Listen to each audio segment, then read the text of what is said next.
All Hit Radio.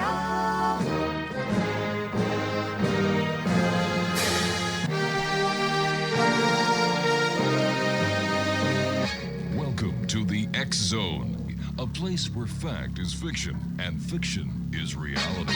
Now, here's your host, Rob McConnell.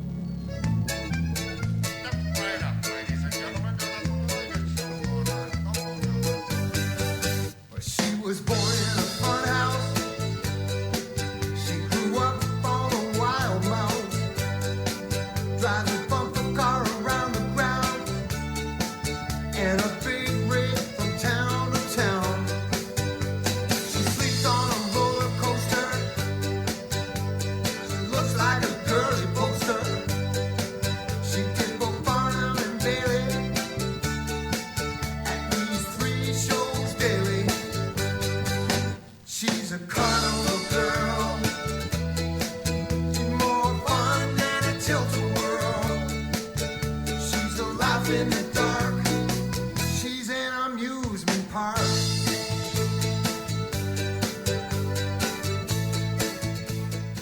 And welcome back, everyone. This is hour 2 of tonight's show, and we're coming to you from our broadcast center and studios in St. Catharines, Ontario, Canada. And you're listening to us on the X Zone Broadcast Network, Talkstar Radio Network, Mutual Broadcast Network, and, of course, in Ontario on Classic 1220, and that is Classic 1220 CFAJ, and they stream around the world on classic1220.ca. We're going to be going to Tucson, Arizona this hour, Exonation, and Tucson is regarded as a city steeped in history with a diverse culture heritage that spans Native American, Spanish, and American influences. This rich background contributes to various ghost stories and legends, making it a fascinating place for those interested in the supernatural to visit. Now, while specific reports of hauntings vary, Tucson boasts a number of locations where paranormal activity has been acclaimed, including hotels, theaters, restaurants, and historic sites.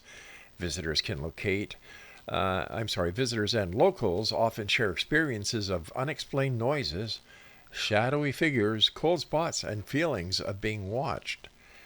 Some of those haunted locations have become popular attractions for ghost tours, as well as paranormal investigations. However, the concept of how haunted a place is can be subjective depending on the personal beliefs and experience that those who are doing the investigations believe in the paranormal. Joining me now is Becky McKiddy-Gydesen, and Becky is the person who is in charge of Tucson Ghost Company. And Becky, welcome back to the X Zone. How are you? I'm doing well. How are you doing this evening? I'm doing pretty darn good. I would imagine that this being the end of September, you and the other members of your teams are getting ready for the Halloween season. Yes, things are really starting to pick up for sure. Now, well, is there anything that happens in Tucson that is special when it comes to Halloween? Not really to the city itself. We don't have any major, citywide things. But a lot of people do hold different events and do different things, business-wise, just not a whole city-wise type thing. Now, what do you and your family do for Halloween? Usually I do take the night off and we do trick-or-treating, although my one daughter is getting a little too old now to do that. So I think this year I'm going to stay home with her and pass out candy for the first time in forever. Well, you know what? Passing out candy is my favorite thing to do at Halloween as well. But one of our little girls, her name is Foofy. She went out one year with Laura while I was working. And I just happened to do a clip of her when she was coming home, and I'd just like to play it for you in the audience. Okay. You're a pumpkin. I was a pumpkin, a big orange pumpkin. A big orange pumpkin. And were there a lot of children out there? Not so much. No? Did you get a lot of candy? Yeah, I got a lot of candy. Mommy's eating all the chocolate bars. Well, tell Mommy that's your candy, honey. Okay. Tell her. Stop eating all my chocolate bars, Mommy. Daddy's sick. Now, can you imagine doing a radio show and that actually happening live to air?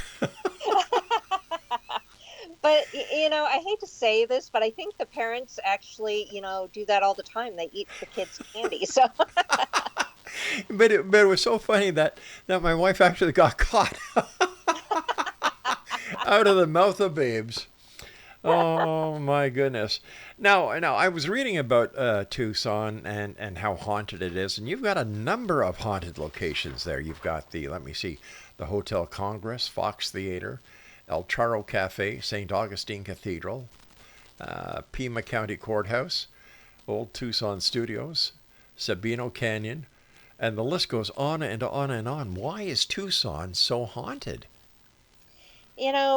I really do think that it just kind of dates back to the fact that, we are the Wild West. Mm-hmm. We do have so many different cultures. The Indians were here since, who knows when. Yeah. And then we had the Spanish move in, and, then the, Americans came. And it's just that mix of culture and the fact that things were just, like I said, just so wild back in the day.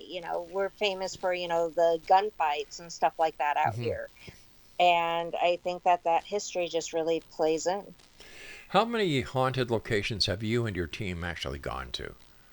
Oh my goodness, you can't ask me to count that. Oh, business wise, we started getting into that probably a couple years in. The first couple years we did all residential cases, and I swear we've been on probably over 100 residential cases. And business wise, oh my gosh, I can't even start. A lot of those locations you named, I've been in or I've worked with, like Hotel Congress, Fox Theater, Old Tucson, all those. There's only a couple that you mentioned that I haven't been in. So we keep pretty busy out here. Now, during the investigations that you and your team do, have you ever come across something that has just scared the dickens out of you? I get asked that all the time. What I like to respond with is it's that jump scare that you get, like when you go through, one of those fake haunted houses. Mm-hmm. It's the fact that, it scares you, but then after you catch your breath, you're like, oh, that was cool. Let's do that again. And that's what I've experienced. There's been a lot of times where I get like that little jump scare, and then when I realize that it was something paranormal, I'm asking them to repeat it and do it again. So no, I don't get scared. It's just that, shock type thing that you get. Are more and more people still finding interest in the paranormal? I think so. I think it's actually becoming more popular. I think more people have an interest in it. It's I've been doing this for 11 years professionally, and I've seen more and more people be more open-minded to it over the past 11 years. Has there been any significant breakthrough when it comes to the establishment of hardcore evidence that life does really go on after we shed the meat suit and that ghosts are real? I like to think there has been, but if you run into a skeptic, they're going to tell you, of course not. So I think it just kind of depends on who you talk to. I personally have witnessed so much and seen so much, and I have captured things that I can't explain, and I think is, some great evidence. But to other people, they're going to, tear it apart and say that it's nothing. So to me, yes. To other people, maybe no.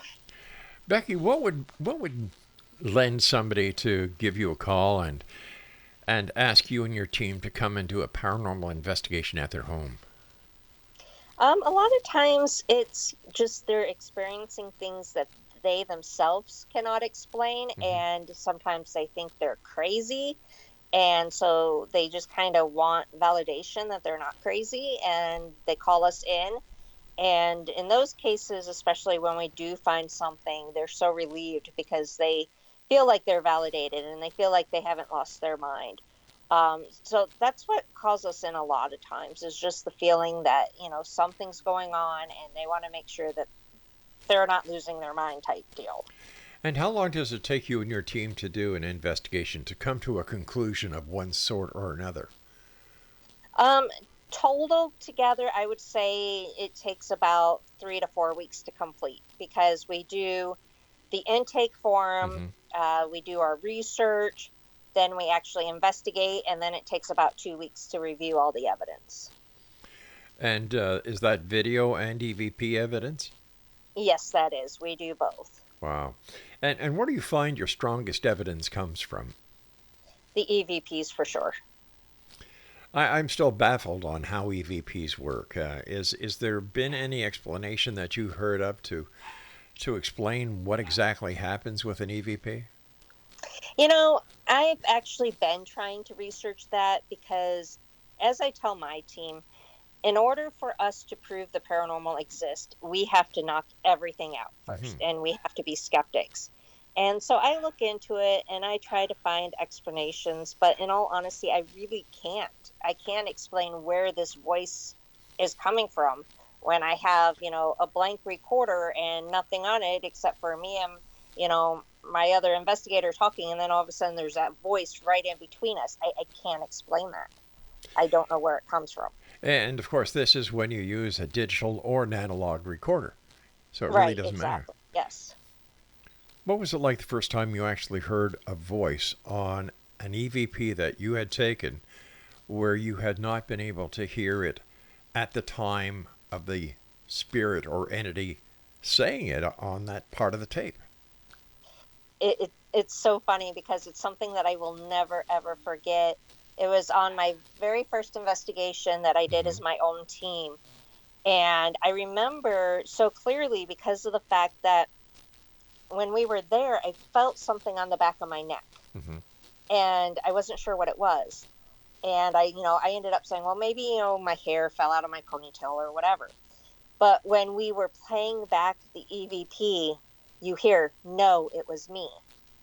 And that it sent chills down my spine when I heard that, because, the spirit was admitting to touching me when I had no clue what was going on. And it still gives me chills to hear just that one EVP, because of the fact that it was my very first one. It was the first time a spirit actually came out and admitted to touching me and doing something. And it was amazing. And I'll never get over that EVP. I was just going to ask you if you had ever been touched by an unseen force, and, doesn't that creep you out? In all honesty, it does not. Even when I get scratched. It does not freak me out. It was so funny because we had an investigation in Tombstone. I work with a company called Undertaker's Espresso Bar. All right, let's hold it right there, because this is too good for me to cut into it as you're talking about it. So we'll take this break. And Exonation, if you'd like to find out more about our guest, Becky Gydesen, visit her online at www.tucsonghostco.com. And we'll be back after this very short break as the X Zone continues with yours truly, Rob McConnell. And you can always listen to us at www.xzbn.net. Don't go away. And a big rig from town to town. She sleeps on a roller coaster. She looks like a girly poster. She did both Barnum and Bailey at these 3 shows daily. She's a carnival girl. She's more fun than a tilt-a-whirl. She's a laugh in the dark. She's an amusement park. You were a pumpkin. I was a pumpkin, a big orange pumpkin. A big orange pumpkin. And were there a lot of children out there? Not so much. No? Did you get a lot of candy? Yeah, I got a lot of candy. Mommy's eating all the chocolate bars. Well, tell Mommy that's your candy, honey. Okay. Tell her. Stop eating all my chocolate bars, Mommy. Daddy's sick.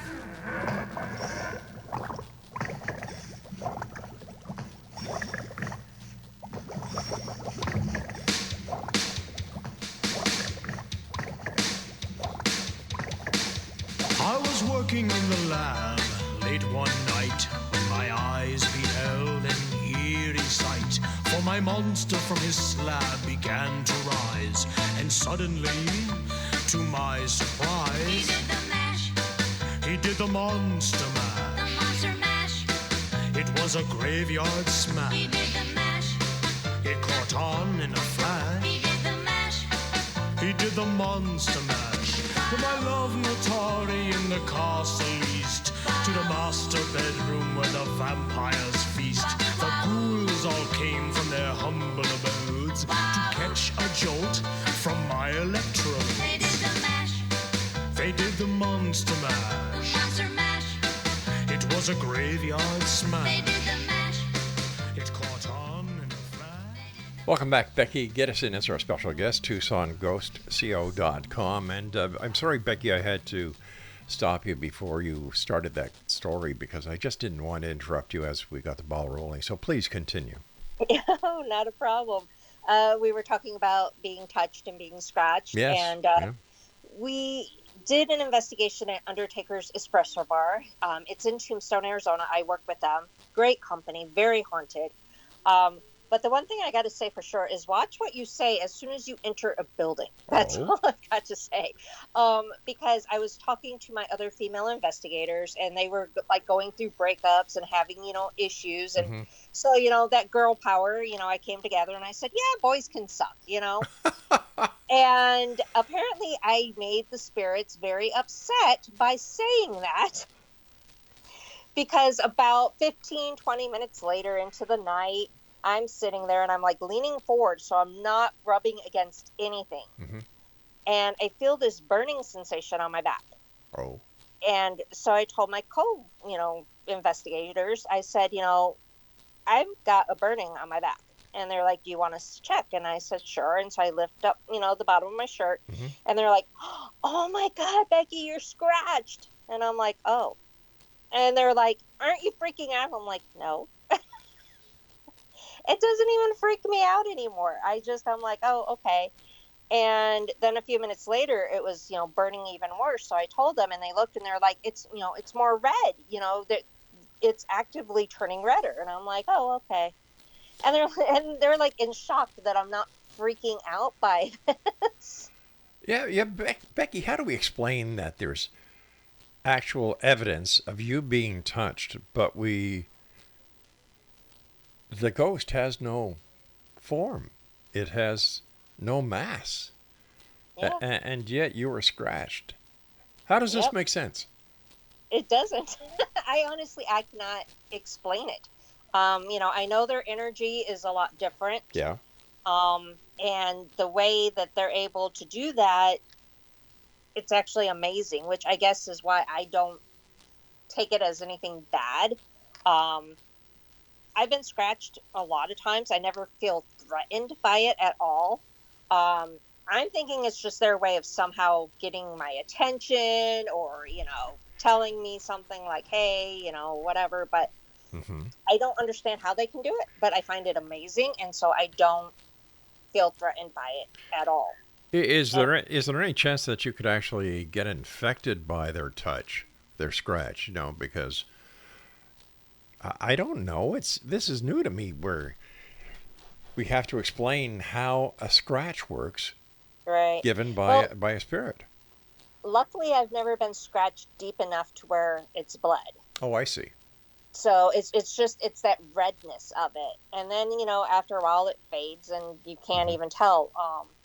But they took pictures of it and they shared it to the other team members like, oh my God, look, Becky got scratched, and she didn't even freak out about it.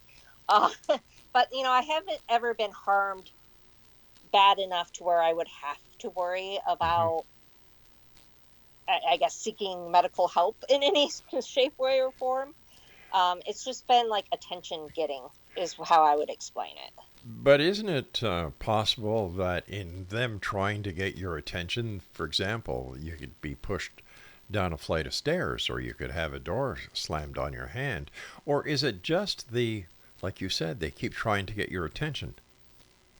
For other people, they may have experienced things like that. But for me, it's just them getting my attention. They've done a lot of things to get my attention, but they've never caused me any major harm. It's been, the worst that has happened is me feeling sick or being scratched. That's it. With all these different places that you go to that are haunted, uh, have you ever thought of something might be coming home with you? Oh, it does. Oh, it does. You like how I'm casually like, yeah, it does. Yeah, I've been followed many times. Um, in fact, that first investigation that I ever did as my own team, I had a spirit that followed me around for a good probably 6 months. He and my whole family basically saw him and experienced something with him. So the spirit actually did a full manifestation. No, more shadow. People, my family saw like the shadow figure. There's another thing that I'd like to ask you. How can this entity be a shadow figure when it has no mass that can block out light? I guess it's the same way that they can actually manifest and appear too. It's just getting that energy together. And I guess to me, the shadow form is they got energy, but not enough to appear in a full form. Do you think that this could be one of the reasons why when television producers and camera people go into do a shoot in a place that is haunted, that their batteries drain very fast? Oh yeah. Yeah. Oh, definitely. And I've had that happen too. I've, gone into places Mm-hmm. with things fully charged and the battery just completely die.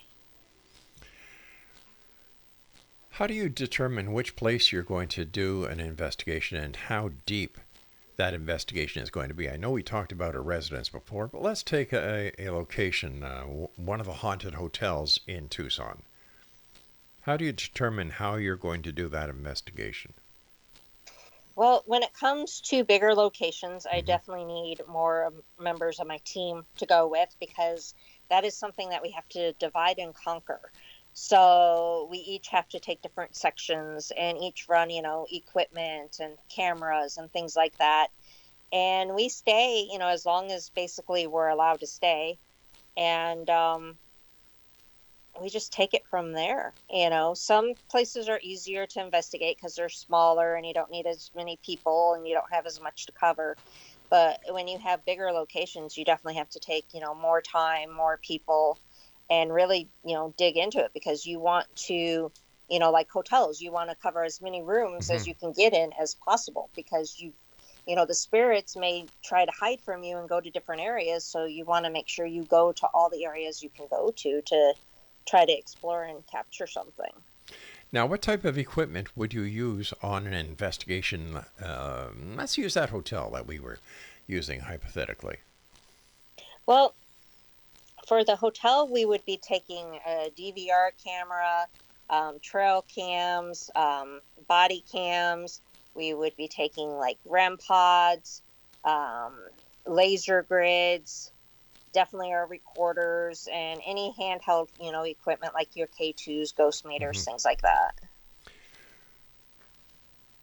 When people are doing haunted investigations, I hear a lot that they come across cold spots. And what is a cold spot and what makes it appear or disappear or just be there? Cold spots are basically, they say it's the spirits, around you, that they can create that cold spot. And how they do that, I have no clue. But it's really funny because everyone only talks about cold spots, but I've actually experienced the opposite. I've experienced warmth. So there'd be times that I'm cold and I will experience something warm coming near me. So I've experienced both. How do you select the members of your team? Do they each have a specific expertise? Yes and no. When we first bring on team members, everyone's in training. They stay in training for at least a year. We teach them how to basically be open-minded skeptics. And during that year that they're in training, we start to get to know them and see where their expertise is, so to say. So like just recently, I'm so happy about this. We finally got a historian, a really good historian on our team. She started out and we saw when she would do the research and, do all that stuff that she was wonderful with it. And so we approached her and we said, okay, you're really good with this research. How do you feel about becoming our historian? And she loved it. So she goes to, all the archives and, everywhere she can go to dig up information. And, she's thrilled to be doing that. And that's what we do. We try to see, what they're good at and put them in that position on the team. Is there any one place in a house that you have been called to do an investigation that is more active than another part of the house? Yes. There was one situation that we went out and there's like, I guess they call them like cabins. And there was one in particular cabin that was more haunted than the other areas. And we had more activity in that one little area than we did in other areas. But what I'm trying to establish is, let's say, from the private homes that you've investigated, is there any one specific spot in all the homes that seem to be the most concentrated part for paranormal activity, or is it just wherever? It's just wherever. We have done homes with attics. Yeah. And that old-fashioned saying of, what's in the attic? Yeah, we've investigated attics before, and they usually have a lot of activity. I don't know why, but they do.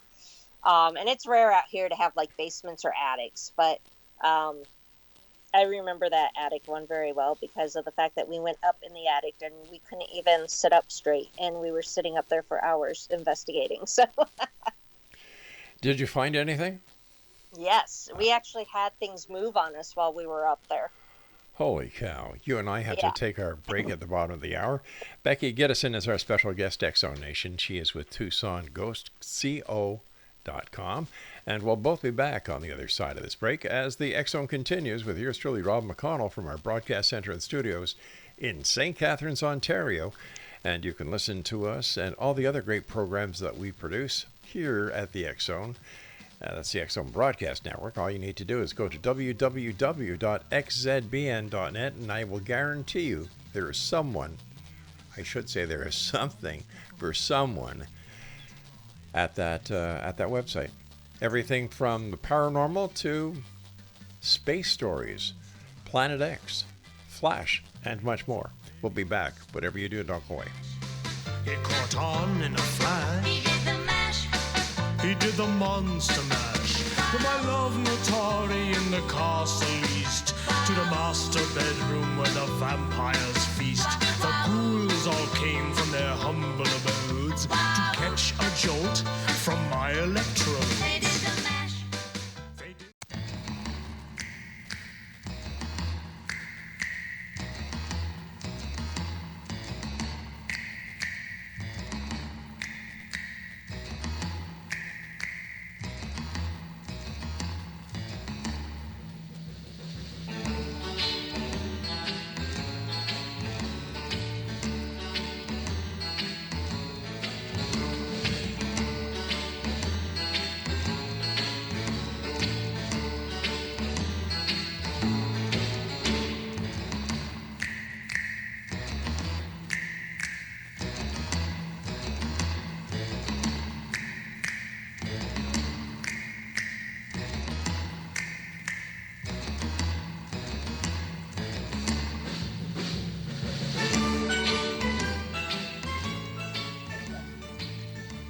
Welcome back, everyone. Becky McKiddy-Gydesen is our special guest. We're talking about ghost hauntings, things that go bump in the night in Tucson, Arizona. Becky is the lady responsible for Tucson Ghost Company. Their website is tucsongghostco.com. Becky, let me ask you something. I over the years, I've talked to a number of paranormal investigators, and they all talk about these different locations that are well known to all paranormal investigators. For example, the Waverly. And it seems that no matter who goes there, no matter when they go there, they always get something. Now, I would be thinking that after all these years of investigators going to these locations, whether it's the Waverly or any other location, that the spirits would be kind of fed up by now, and they'd either leave, go somewhere else, or they would just be quiet when the investigation teams get there. Uh, what is your logic or reasoning for this? You know, in all reality, I think when a spirit knows that you have the chance to talk to someone, a lot of times they're drawn to that. Mm-hmm. They don't like to be, quizzed, though. I can tell you that right now. They don't like those target questions. But if you're going there and you're, thinking outside the box, then yeah. I also think that what happens is that spirits know that investigators go there. Okay. So that also attracts them to that location. So they may not even have anything to do with that location, so to say, but they know that investigators go there, so they're drawn to it too. But if they've been investigated by so many teams, so many investigators, and they haven't made satisfactory contact to this point, why would they keep on going? Maybe just because of the fact that they are trying to get across something, and maybe until they do, they're going to stay there. Who knows? I mean, we don't have all the answers, unfortunately. And just like, I was followed around for that, 6 months. Right. And for him to just completely be gone after that 6 months, I have no clue why. I mean, I might have a clue. I think my kids kept blaming him for stuff and he got sick of it. But yeah. Other than that, I don't have a clue. Do you or any other members of your team actually send people to the light? I hate to answer that because we don't know for sure usually, but I can say that I had one situation to where I do believe I did help the soul move to the light. Mm-hmm. And he was someone that was haunting me after an investigation and came home with me. And I think I helped him. I'm hoping I did, because the energy in my house shifted after I said a prayer for him, which is what he asked me to do. And I'm hoping that that's all that it took, and that he moved on, and the location he followed me home from hasn't said anything about him coming back. So I'm hoping he moved on, but I can't say 100% for sure. Do the religious beliefs of the investigator have any relevance to the investigation and the results of an investigation? I do believe so, which is why basically we have to kind of keep those beliefs in the back of our mind when we're doing these things. But there's some religions that believe what I'm doing is working for the devil, and that everything I'm encountering is demons. So it really depends on your outlook, I think. But I always tell my investigators that if they are tied to a certain religion, and if they believe that, a certain, something will protect them, go ahead, take it, hold on to it, whatever they need to do to make sure that they feel secure and that they're okay. I encourage them to do that, but I also remind them that they have to put those beliefs on a back burner in order to help the client, though. Becky, how often is it that you come across a demon? Never. Okay. I've come across grumpy, but never a demon. No, because I've seen these shows on YouTube and on the television where these demonic entities are found in the house and everybody gets chased out, and I kind of say to myself, well, that's just TV, that's just entertainment of one sort or another. It's so that's all Hollywood kind of stuff, huh? Yes. I mean, do they exist? I don't personally know. I don't want to rule it out, but at the same time, I can tell you it's not as common as everyone makes it out to be. I've been doing this for 11 years. I've been on, I can't even count how many investigations, and I've been in some of the worst possible places. And like I said, the worst has been like a grumpy old man type thing that I ran into. Because you do so many investigations and you do tours and a lot of other great things, special events with your company. Hmm. Do you ever get acquainted with the spirits of the haunted locations that you go to? Do they know you as Becky? Do they look forward to seeing you and interacting with you? I think so. I hope so. I've had my name called many, many times on Hmm. EVPs. That's like one of the most common things. And when I don't hear my name, I kind of get disappointed because I get so used to it. I know that some of them are very protective of me, like JoJo's, which used to be La Cocina. I've been working with them for basically all my 11 years, and the spirits there do know me, so they are more active with me than they are with other people. And one is very protective of me, so if anyone ever comes in and starts like making fun of me or teasing me, you will smell cigars Oh, around me, and that is him staying by me because he's protecting me, and he always smells like cigars. And I'll have people be like, "You smell like cigars," and I'm like, "Yeah, that's the cowboy. He's protecting me right now." how can you tell whether or not when you go to, I'm going to talk about a house here, how do you know when a spirit that is interacting with a family and the family doesn't want the spirit there because they really don't know who or what the spirit is? And you and your team come in and this, through the course of your investigation and the research, establish that this spirit is actually a relative of the people that are being haunted because they themselves want to have contact with the spirit. Has that ever happened? Um, it's rare that something like that happens, and most of the time, I think it's like the opposite. They're kind of hoping it's a relative, Mm. and it's not, and we hate to disappoint them. Um, but sometimes it puts them at ease. But whenever we find out that it's not the relatives, we always like to reassure them that that means their relative has crossed over and they're Right. in their happy place, and that usually makes them feel better. Then When it comes to doing investigations, have you ever come across a child? yes.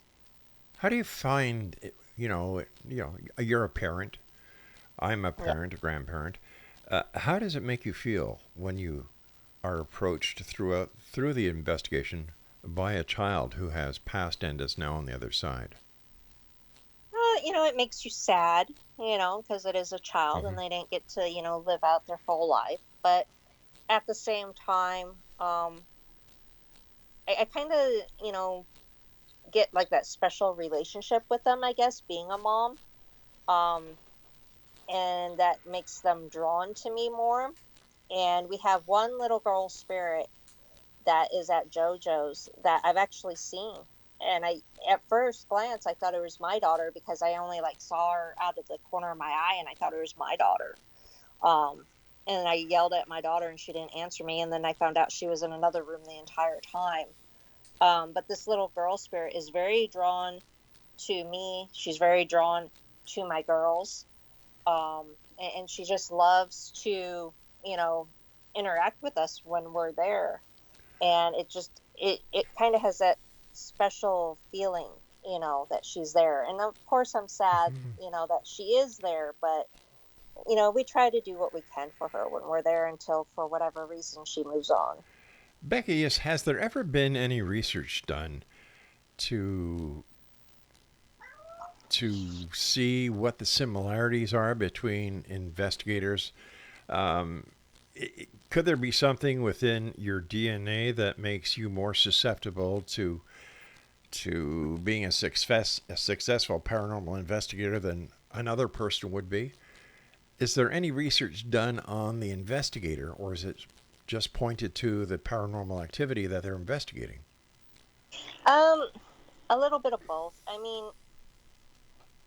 you're going to have the haunted locations to where everyone in your group has some type of interaction. Hmm. And then you're going to have the situations to where they cling to a certain someone, and usually that certain someone is because they're more sensitive or, things like that. I always tell my team that we have to be skeptics and we have to push aside, the sensitivity, things like that. But to be quite honest with you, I think it's something that kind of runs in your family because my grandma was very sensitive to the paranormal. She's, would talk about how she would see ghosts in her dreams, be visited. She would hear things, see things. So I think it's something that does kind of pass through the bloodline because I have seen things, I have heard things. And I think it's just something that maybe I inherited from my grandma.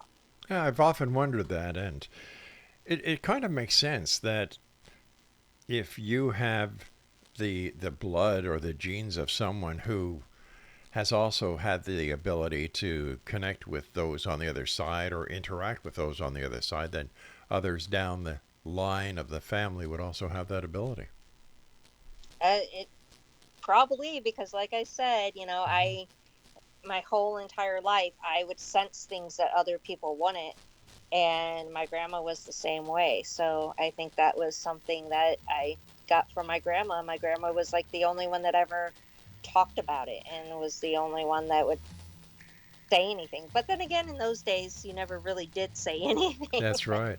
Becky, stand by. You and I have to take our final break, not only Okay. for this hour, but the final break for tonight's show. Becky Gedesen is our special guest, www.tucsongghostco.com. I'm Rob McConnell. This is the X Zone, and we're coming to you around the world on the Talkstar Radio Network, Mutual Broadcast Network, and X Zone Broadcast Network. Visit us at www.xzbn.net.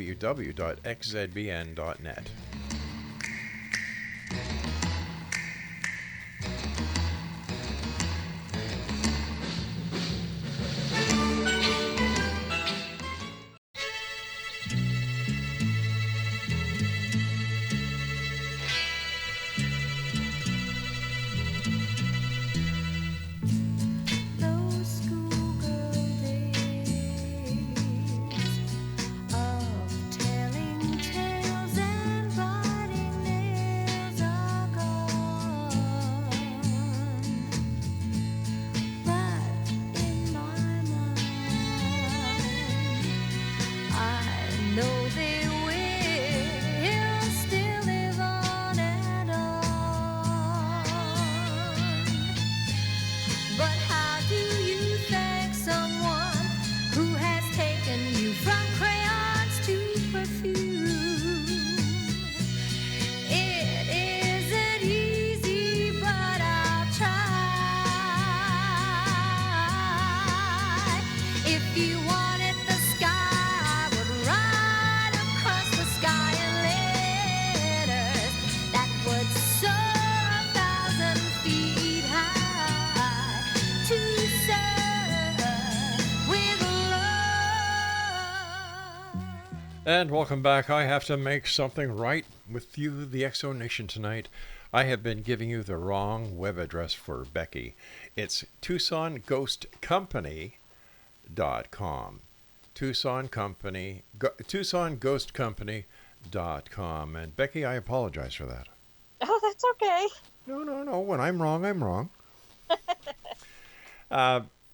Becky, I understand you have some special events coming up. Yes, I do actually. I have my normal stuff that's happening. My Tucson Ghost Tour, which happens here in Tucson, of course, and that's the walking tour. We changed the route, so we have a brand new route on that, and it's less walking. So that's going to be good for people because it gets so hot still here. It's still like 100 degrees. Wow. Yeah, and I think we're hitting like 100 this week still, so it's still very hot. And then I have my Tucson Ghost Experience, which is on selected Monday nights, which is at JoJo's in Tucson. Mm-hmm. And I have two new things that I'm doing, which is Hotel Tombstone and Undertaker's Espresso Bar Ghost Hunts in Tombstone, Arizona. So I get to travel to Tombstone, and Tombstone's wonderful. But my special event, which I'm really excited about, is I'm working with the Arizona History Museum again. And they're doing a family event from 5 to 8 where it's trick-or-treating, and they have like people dressed up as characters, and they have performers and all that cool stuff. And then from 9 to 10 p.m., we get to see who's the brave of heart and do a ghost hunt there. Wow. And it's very haunted because it is a history museum. They have a ton of historical artifacts there.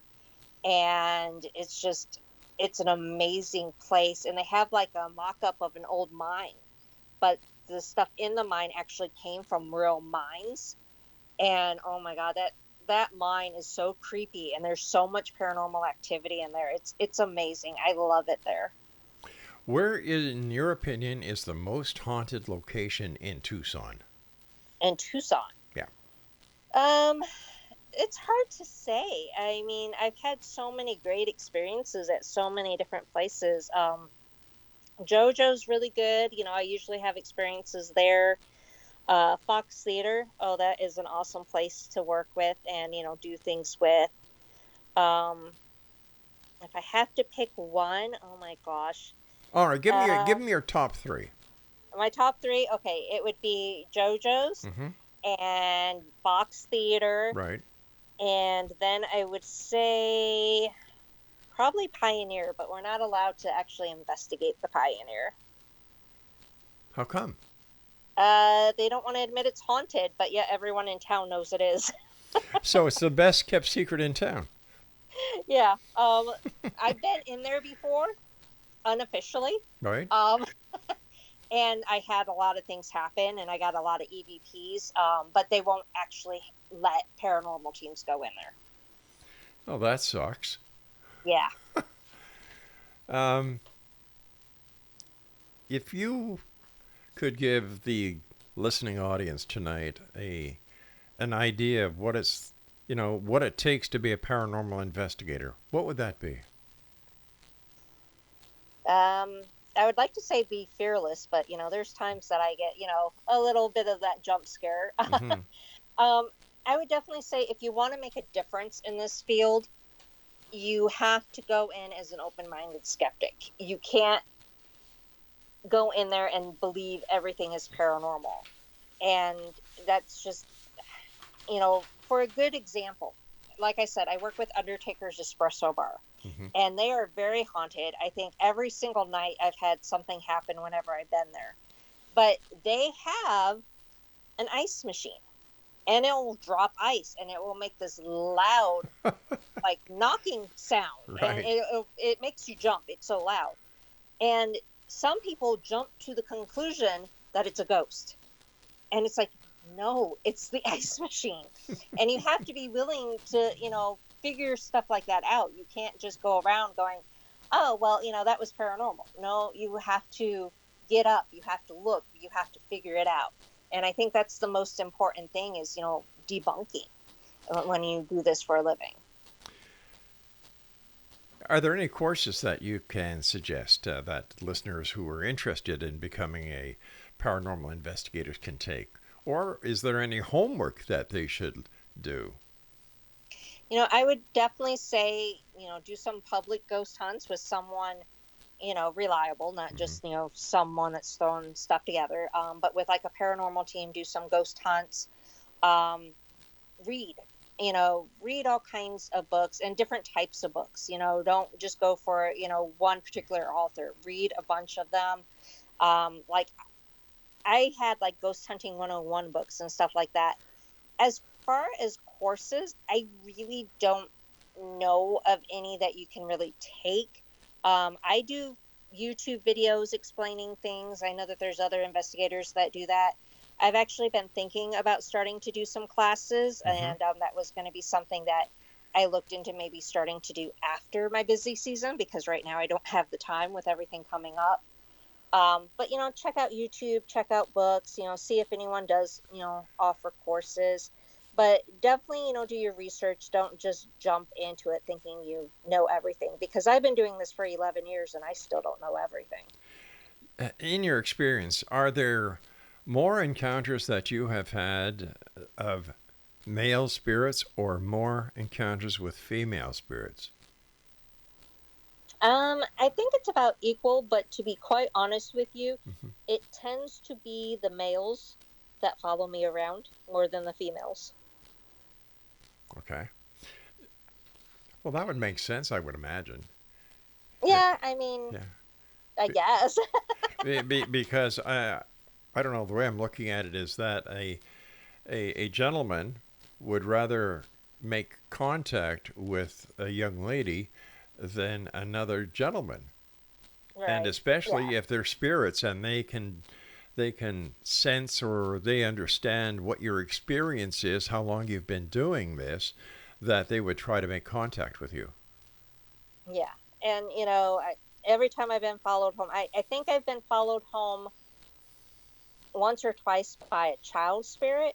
But most of the time it's been male spirits that have followed me home or appeared to me or done whatever it is that they want to do. It's the fall season, as you well know, and here in Niagara we have a lot of uh, special events that are going on, and there is always these little vendors who have antiques that are for sale.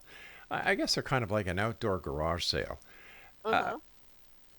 what would happen if somebody bought something at one of these vendors, brought it home, and discovered that what they had done was brought home a haunted article or a haunted piece of furniture? What do they do? They call someone like me. And then I go in and I can give them advice on what to do once we figure out what it is. Hmm. Or they can give me the haunted piece, which I have had that happen. So, Have you heard of any more haunted dolls being discovered? if you go on eBay, they're all over the place. But, No, not those kind. I mean the real ones. um, you know, I personally have a couple that I think are haunted, but I think I kind of calmed the spirits because when I first brought them in, they were Hmm. like really active, and now they haven't really done anything. Um, Haunted objects do exist, but I think it's very rare compared to what people think. I think people think, oh, if I go to the antique store, I'm going to bring home a ghost. No, it does happen, but not as common as people think. And I think one of my final question is going to be, are there many haunted schools? No, I'm not talking about the schools that were built a long time ago, but I'm talking about modern schools that you've heard that are haunted. Yes. And I think it's more. I mean, there has been deaths at some of these schools, Hmm. but I think it's more of an energy that resides there, not necessarily a specific haunt, but more like something residual. You have that energy all the time of kids, running back and forth and doing this and that, and I think that energy stays. So I don't really think it's a haunting, as in, always like a particular ghost, so to say, but more like that energy that gets left behind and replays like that record player. And why do people think that graveyards are haunted? Isn't that the last place a spirit would like to go? In my opinion, yeah. Yeah. I mean, granted, there are some that are haunted, but for the most part, a spirit is going to go somewhere that they felt more at home, or somewhere that they enjoyed. They're not going to necessarily hang out at their grave because that would be pretty boring. Yeah, not only that, but very sad for anybody who went there. Yeah, Yeah. yeah. I think it's very rare. I think the only time that you're going to really encounter that is possibly when you move the grave from like one Mhm. area to another. Then they might be a little upset because you moved their grave type thing. But otherwise, I think they're just going to go somewhere that they enjoyed. They're going to go to their house, or The a local park pub, yeah. or whatever. And of course, I've heard of homes that were not haunted until people started renovating and changing things around within the home. Yes, that's because the spirit all of a sudden becomes restless, and they're not happy with the fact that you're changing their environment. Becky, as always, time flies when we're having fun together. Thank you very much for joining us, and please give my best to your family and to your team. And I look forward to the next time you join us here, Becky. So thank you once again, and take care in Thank Tucson, you. Arizona. And Exonation, if you'd like to contact Becky Gydesen, the correct email, the correct website is TucsonGhostCompany.com. And of course, we'll make sure that is on our website as well. Well, that's it for tonight, everyone. I'd like to thank my senior producer over here, Craig West, my wife, who is my senior executive producer, and each and every one of you for listening. And we'll be back tomorrow night at 10 o'clock as once again we cross the time-space continuum to this place that I call the X Zone, a place that is, well, how can we describe the X Zone? It's a place where fact is fiction and fiction is reality. So until tomorrow night at 10 o'clock, remember, my friends, take care of each other. We are brother's keeper. And always keep your eyes to the sky and your heart to the light. Good night, everyone.